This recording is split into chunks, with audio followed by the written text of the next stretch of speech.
4월 25일 추정 60분 1408의 제목은 나의 변호사를 고발합니다. 입니다. 변호사 3만 5천 명 시대 로스쿨 제도의 도입 이후 변호사의 수가 늘어나는 동안 변호 서비스와 관련된 분쟁도 증가했습니다. 대한변호사협회에 따르면 지난해 변호사에게 내려진 징계 건수는 206건이라는데요.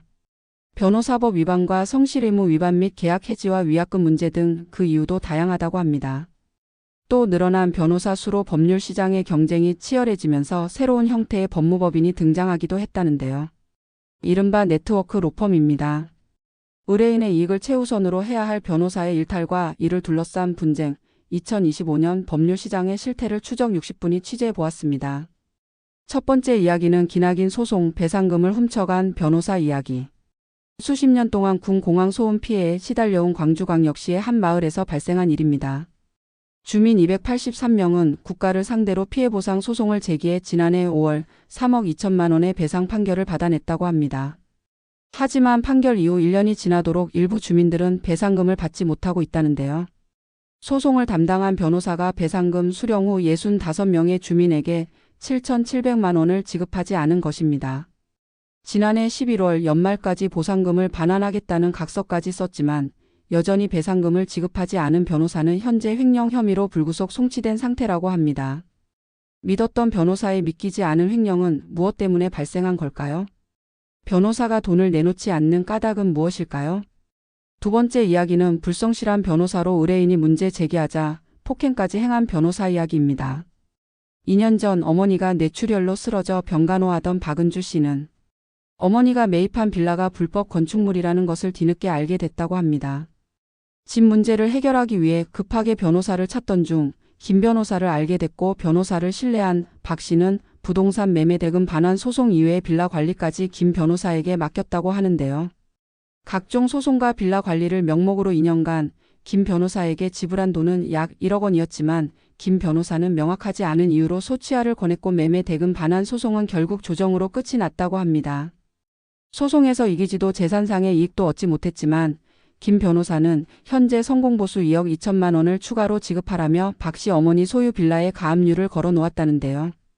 김 변호사로부터 피해를 보았다고 주장하는 의뢰인은 박 씨뿐만이 아니었습니다.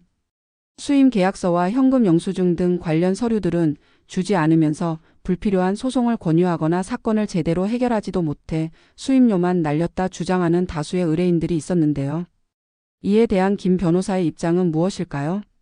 법률 시장에서 급성장한 네트워크 로펌이란 무엇일까요?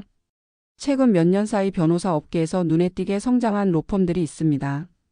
서울뿐 아니라 전국에 분사무소를 두고 적극적인 홍보로 사건을 수임하는 이들 로펌을 업계에서는 네트워크 로펌이라 부릅니다. 다수의 정관 변호사를 고용하고 억대의 광고비를 들여 최대한 많은 사건을 수임, 고수익을 올리고 있다는 네트워크 로펌들인데요. 하지만 이곳에서 일한 일부 변호사들은 네트워크 로펌의 운영 방식에 문제가 있다고 말합니다.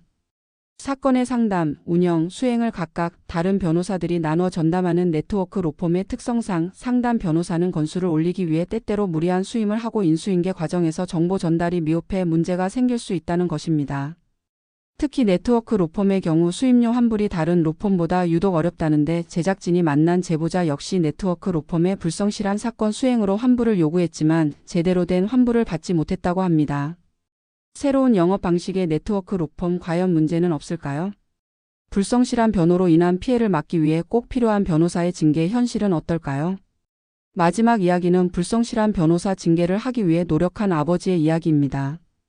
2011년 갑작스러운 뇌출혈로 사망한 고 김기석 군의 아버지 김태현 씨는 아들의 사망이 병원의 과실에 의한 의료사고였다고 주장합니다.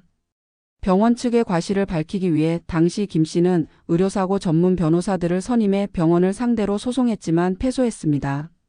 이후 병원이 아닌 의사들을 상대로 한 2차 소송을 진행하던 중 소장에서 낯익은 이름을 발견했다고 하는데요.